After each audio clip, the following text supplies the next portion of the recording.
Commercial property has the reputation for being the expensive option. It's seen as the big institutional grade stuff that you only get once you've got a couple $1,000,000 spare. And a lot of the time that's fair because plenty of commercial properties do run into the millions and millions of dollars. But that reputation locks people out of a part of the market that's generally worth a look, and that's commercial property under $1,000,000. I've just been looking at medical property on Sydney's northern beaches that cost $835,000 in a suburb where houses go for around $3 to $4 million. And it pays its owner an income every year where an equivalent house would cost money to hold. Deals like that are out there, even in Sydney. The problem is this price point has a bad reputation and I don't think it necessarily holds up. Let me explain.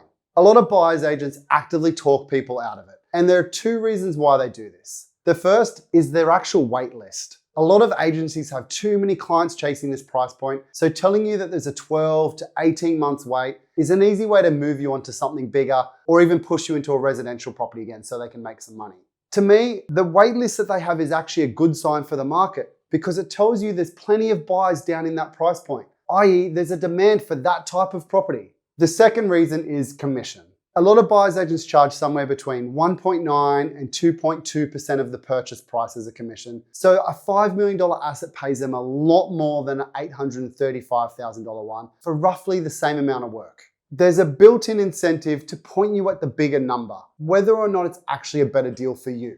I will caveat one point here though. At the sub-mil range, quality at this price point varies a lot more than it does higher up.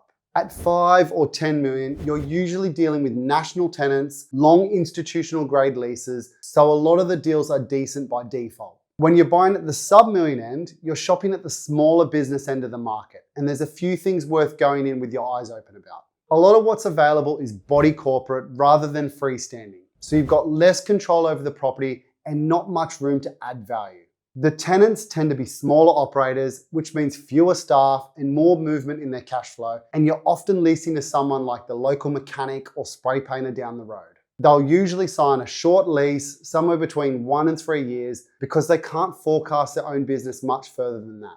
The security sitting behind it is normally a bond rather than a bank guarantee. The rent can get seasonal and a bit flaky. And on average, a tenant like that is gone every 5 to 7 years because plenty of small businesses just don't make it that long, or the ones that do outgrow the space and have to move on anyway. Now, none of this is a reason to write the price point off because the good ones are absolutely still out there. I own ones like this myself, and my brothers and family members owns ones like this too as well. And we're securing them for clients week in, week out. For example, in Perth, we picked up a ground floor office for $645,000 with a government tenant that's been in the building since 2012 and options running to 2037. We also bought a corner medical suite here for $750,000 where the tenant's been in place for over a decade and the complex around it has 0 vacancies. Over in Sydney, we bought a brand new retail suite on the northern beaches for $740,000, leased to a beauty business on a 10-year term with 4 more options at 5 years each and a fixed 3.75% rent rise every year. And here's another industrial unit we secured for a client in Queensland.